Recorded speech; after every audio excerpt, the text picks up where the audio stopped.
Hi, I've been promising to do a video showing the new way that I make the mash, which was primarily designed to go around Babaloo's needs because he's pre-prolapse. He's been pre-prolapse for what, 12 years now?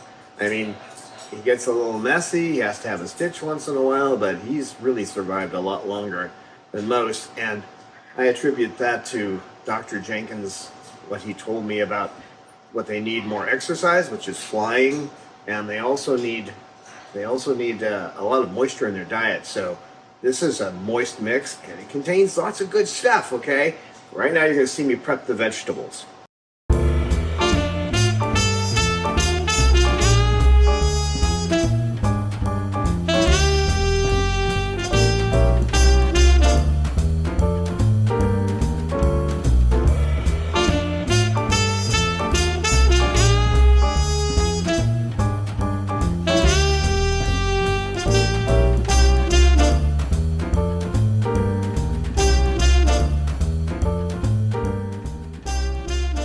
Okay, once you got it cut up, this Fuji Star is my solution for not wanting to have the electric ones. These electric food processors, they fail so regularly. You're always buying them. Okay, now there's some frozen food after I've done all the prep, cleaned up everything. Next step is some frozen stuff. So I have here peppers. Now I would usually use fresh peppers, but I don't have any today. So now I'm using a pressure cooker here, so you got to make sure you don't get beyond that top line. Okay, when it says max, it means max. So I'm going to have to add other stuff to this, and I'm not going to be able to go beyond that line. So we've got potatoes, sweet potatoes, yams actually.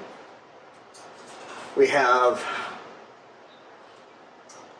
the peppers in there, and we have carrots and zucchini and yellow squash and celery. Okay, so we have all that in there, and I will, when I'm making this, when I'm finishing it up, I put a cup of corn, frozen corn, and a cup of frozen peas.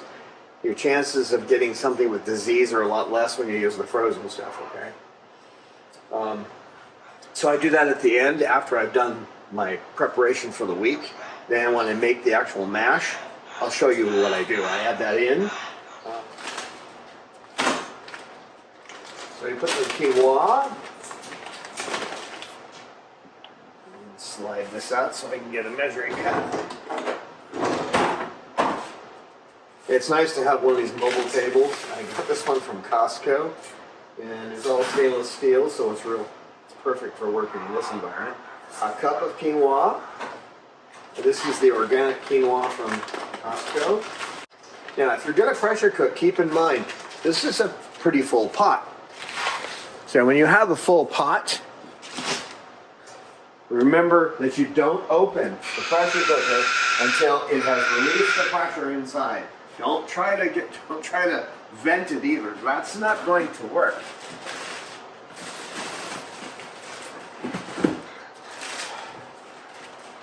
And I buy the large oatmeals.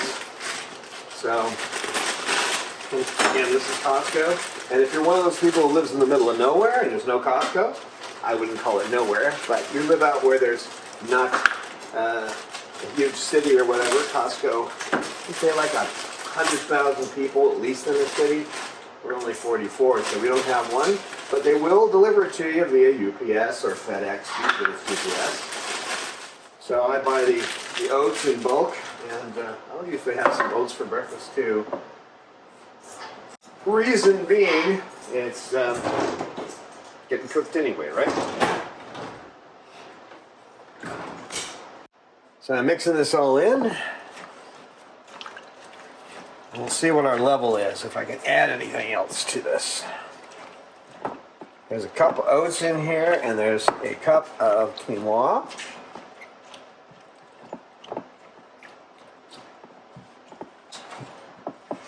Turning it around to see where we are.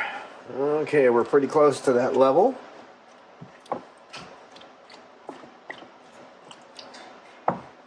Good enough. So that's ready to go, and this is going into a pressure cooker, okay? So, but when I say ready to go, I mean I'm ready to rinse it. Because I have well water in there right now, and I only use reverse osmosis water to cook things in. So, it's not that the well water is bad, it's not, but it has particulate matter, okay?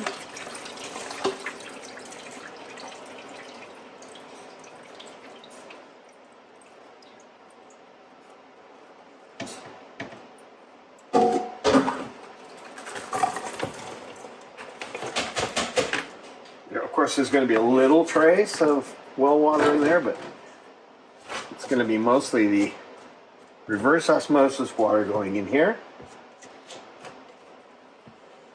You want the top area here to be clear. It doesn't matter if there's anything on the sides in a pressure cooker.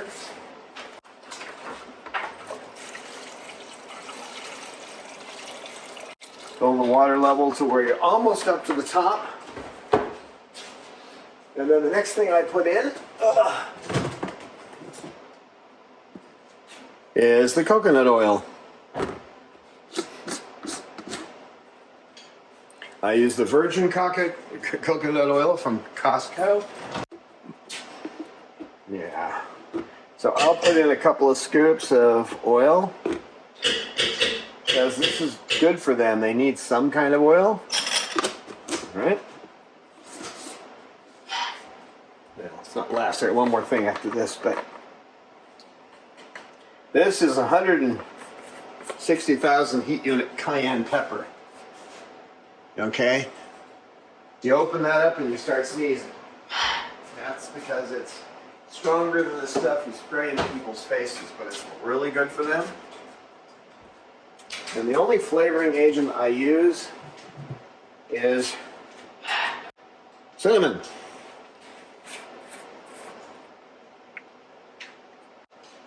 And that's about a tablespoon. I'm pretty good at measuring. I suggest you actually measure things out, but I don't do it. Because I've been cooking since I was 8 years old, so.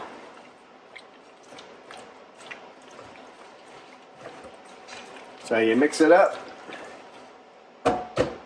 You're going to end up with oil on your spatula, so just. With the coconut oil, it's solid, okay? It has to heat up a little bit to go liquid. All right, that's ready to go. That goes in the pressure cooker.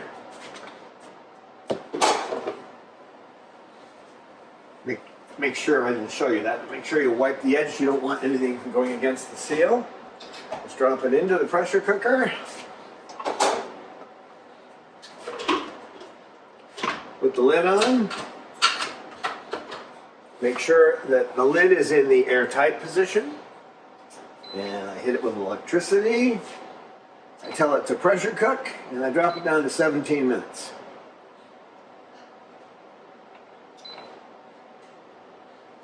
And there we go. Now, I put fruit into the mix. So what I do is I take the container, and yes, I generally use frozen fruit. I used to get this from Costco, but I'm not driving a 3-hour round trip to go to Costco, especially in the heat. And usually I'll put that in the microwave. And the reason for that is that if I soften it up, I can use my little, I have a handheld blender, that's what I blend things with. But it doesn't like frozen stuff.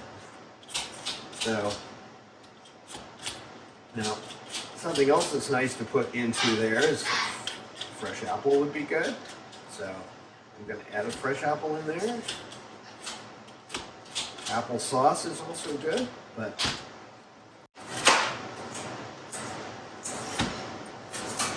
If you're doing the bunch apples, you want one of those little press down apple core deals. Breaks these into pieces, but main thing is don't get any seeds in there. That's critical. And this little deal is good for this too.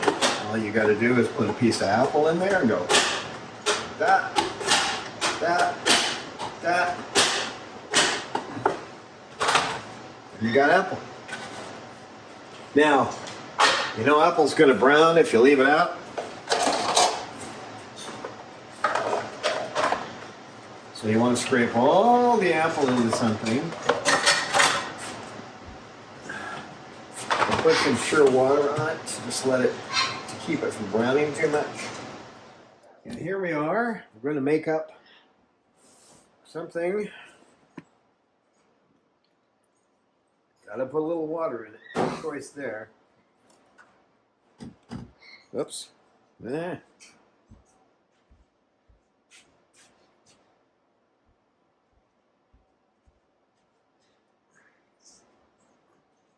Okay, so now I'm going to have to add this to the mash I'm making. So we'll start.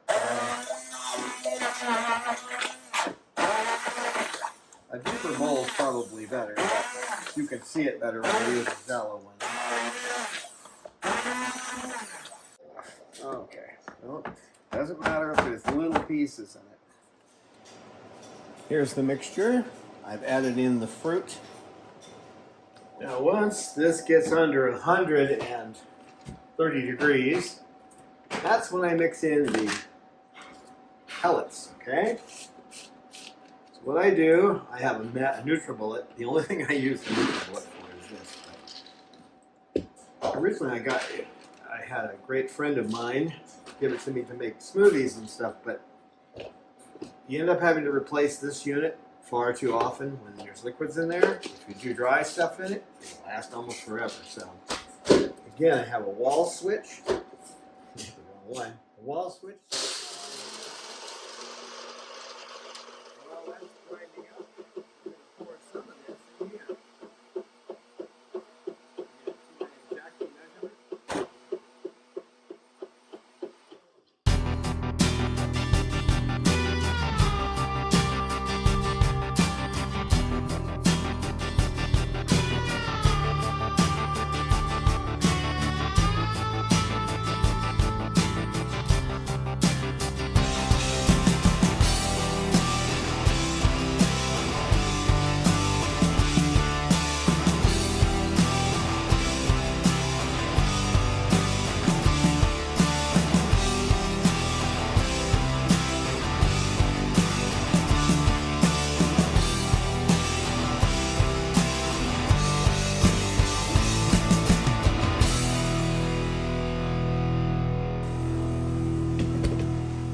And of course, there's always the next step, and this is putting it away, right? We've got to get it in the refrigerator.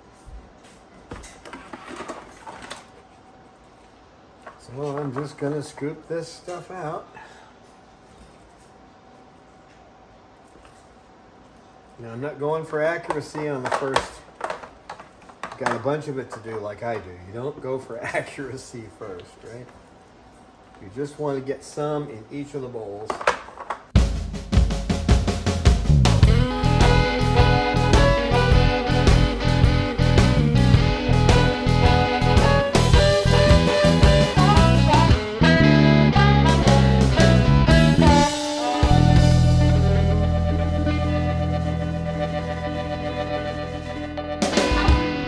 So, next step is to put this, and I suggest that you break off a little bit of it so you don't splash, okay? And I always wipe off the top of the oven. It's one of those glass topped ovens, and I just splashed it. Of course, that's typical. If you're cooked, you're gonna splash. Now, another thing I do, and I'm not going to show you this, but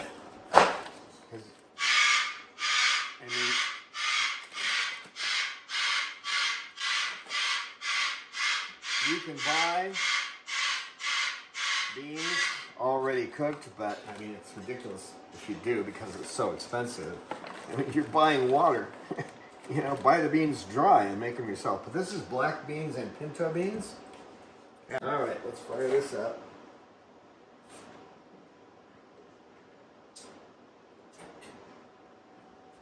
They get edamame every day too, so I'm getting this ready. To cook the edamame. Now I will start their food on a slightly hotter setting and then move down to medium. Because you gotta get the pan hot, right?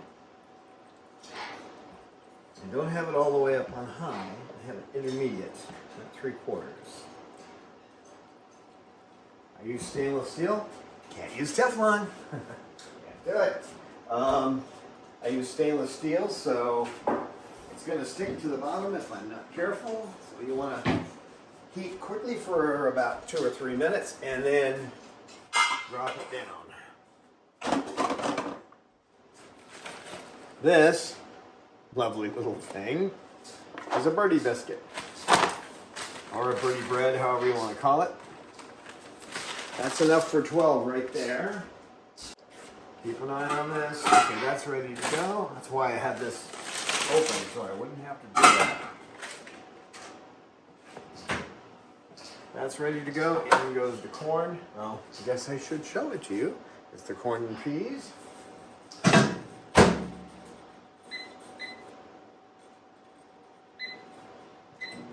I do 7 minutes and 30 seconds, but I watch. This is the birdie bread they get, and I can do this at some point. I will be making it in a week or so, and I can do a video on that. I cut it into, you'll notice there are 5 and a large one. Yeah, that's because there are certain birds that take a little bit more. That's for Cecil, because he wanders around with it. I will use the microwave and heat that up for a minute so they don't get it cold. Okay, we're getting ready for final assembly. That's probably picked up a little temperature even though it's off. 116.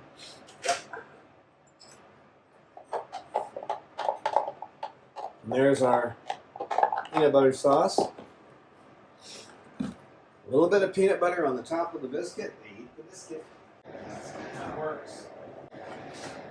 Now that's got to cook for 5 minutes on edamame.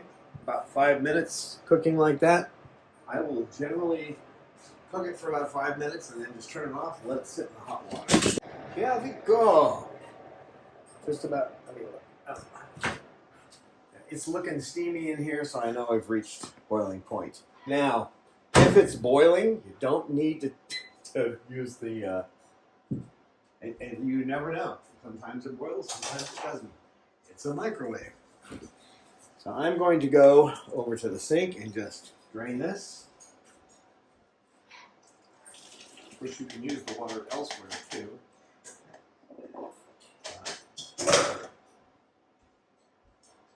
Keep in mind it's hot. My fingers are burning a little while I do this, but I'm used to being in the kitchen, so mix it up.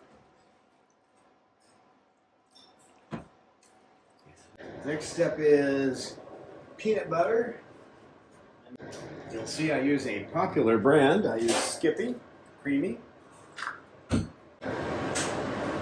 one of the reasons I haven't done the video is because obviously I'm making food for them. Their breakfast is coming up and I don't want them to have to wait too long. Yeah, you say, does he measure it? No. I just want to get enough peanut butter in there so I can add a little bit of water. And mix it up and make a sauce.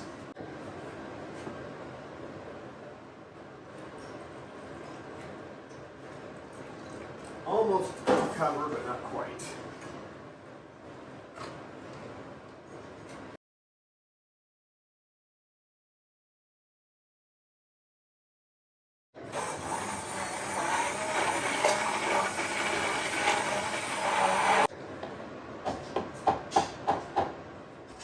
I don't have a recipe where I make for 1 or 2, but you get the idea. You can kind of fiddle with it.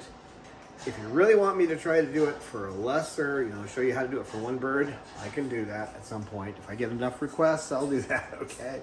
So, well, thank you all the supporters, and I'm glad I finally got the new menu out for you to see what they've been eating for the last couple of years. The old video we had up there was really old. I wouldn't recommend that video. It wasn't terrible, but this is a lot better. So, thanks for watching, and we'll see you next time.